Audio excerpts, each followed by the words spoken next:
Okay, so we've read two texts on the environment already this term, an article by Lily Watson, and a speech by Greta Thunberg.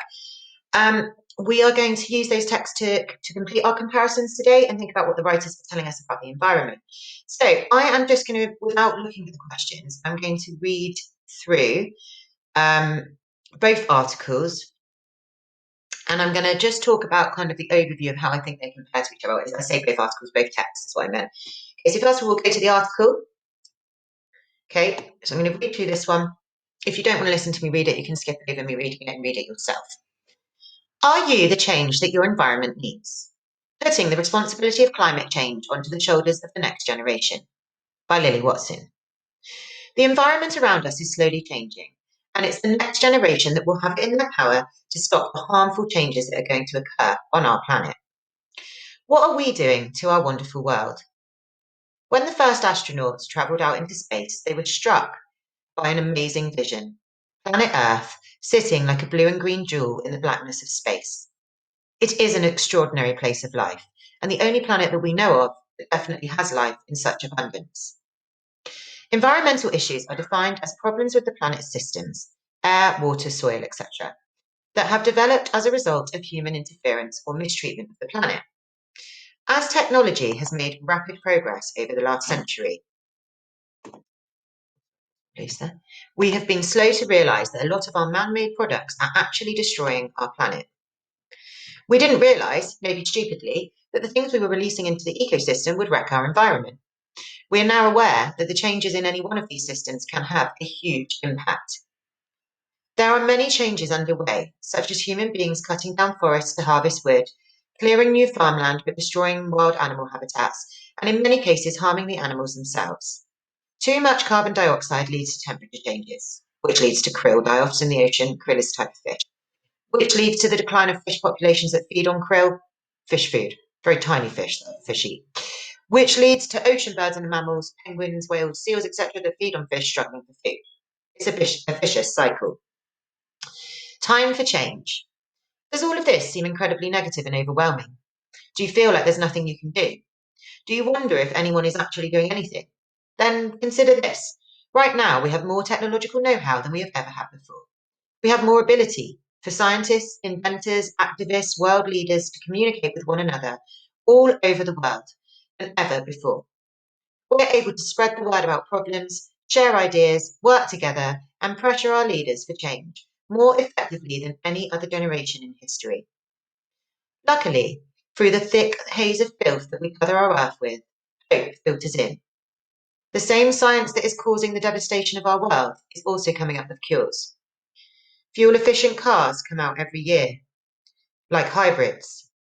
Species are studied and bred in zoos. Recycling has become part of our everyday life. Despite the enormous efforts people are putting into preserving the environment, this is still not enough. What can the next generation do? Little things can make a big difference. For example, carry a reusable shopping bag and reusable water bottle. They don't take up much space, but can prevent a lot of waste. Do you ever notice how plastic bags seem to always end up stuck in trees or on grassy hillsides, or see news reports about the giant swirls of plastic junk floating in the middle of the oceans? Asian sea monitoring records report more and more whales and sharks dying as a result of suffocating on plastic-based items. Every plastic bottle not made and plastic bag not used helps a little bit. Spread the word. Talk to your friends, family, and school teachers. Teach them what you've learned and make your house and school as green as possible. Think of ways to raise awareness and educate others. Create fundraisers in your local community to make a change. Social networking is great for this. Facebook allows you to share articles and awareness about the environment. 70% of young people say that they develop their own opinions through articles and views that are shared on this kind of platform. Yes, the problem is big, but the group we have assembled to work on it is big too. And guess what? You are part of that group. You, your friends and family, and even your teachers and kids at school. So do your part, learn, spread the word, email your government leaders, share your ideas and concerns. Together, we can make this happen, one step at a time. Okay, so this is quite a gentle in tone, this article.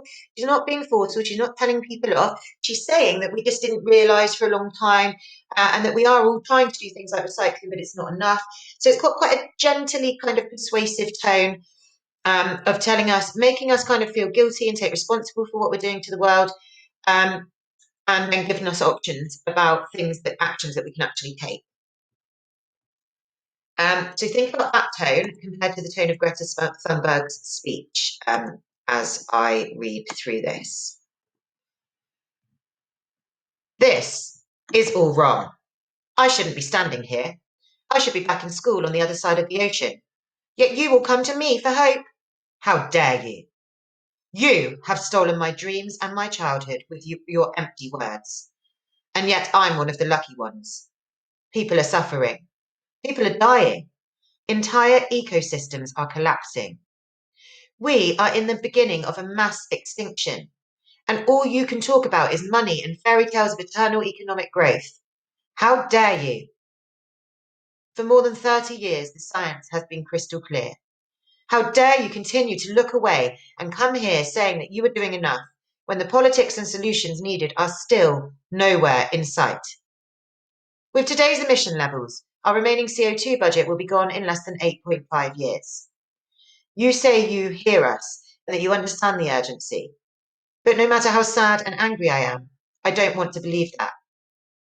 Because if you fully understood the situation and still kept on failing to act, then you would be evil. And I refuse to believe that.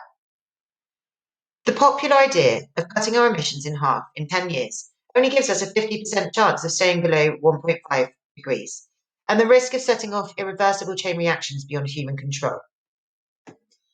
Maybe 50% is acceptable to you, but those numbers don't include tipping points, most feedback loops, additional warming hidden by toxic air pollution, or the aspects of justice and equity. To have a 67% chance of staying below 1.5 degrees Celsius global temperature rise, the best odds given by the Intergovernmental Panel on Climate Change, the world had 420 gigatons of carbon dioxide left to emit back on January the 1st, 2018. Today, that figure is already down to less than 350 gigatons. How dare you pretend that this can be solved with business as usual and some technical solutions? With today's emission levels, that remaining CO2 budget will be gone in less than 8.5 years. There will not be any solutions or plans presented in line with these figures today, because these numbers are too uncomfortable, and you are still not mature enough to tell it like it is. You are failing us. But the young people who are starting to understand your betrayal, the eyes of all future generations are upon you. And if you choose to fail us, I say we will never forgive you. We will not let you get away with this. Right here, right now, is where we draw the line. The world is waking up, and change is coming, whether you like it or not. So Greta has a bit more kind of precise scientific information, which I was quite struggling to read parts of. But also her tone is much more forceful. It's partially because of audience. So the article would have just been published online or in a magazine. This was a speech that was given to the UN, to adults, politicians in the world that can change, that can make a difference to these bigger things. And she uses direct address very effectively to kind of accuse them and put responsibility on them. So her tone is much angrier and much more forceful in what she wants people to do. Both articles use things like statistics, they both use questions. Greta, actually, there are exclamation marks by how dare you, but I'm going to put a question there as well because it is actually a question, how dare you. She is using her position as a child to make her audience feel guilty as well, though. So they've got lots of similarities in terms of they both tell us things about the environment, they both give us problems that are happening in the world, they both give us things that can be done. And they're both trying to persuade the reader to take action. But Greta is just a lot more kind of driven and forceful, more commanding in tone. Okay, when you have finished that, you're going to well, I went over this in the first video about why we're doing the comparison question, but read over that information.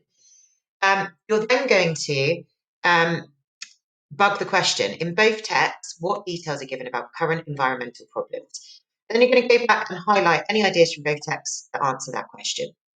In the last video for this week, I will go over how to write an answer to question 5. Question 6 will be in lesson 2, and I'm going to do that live. And I will talk to you about your assessment in the live lesson as well.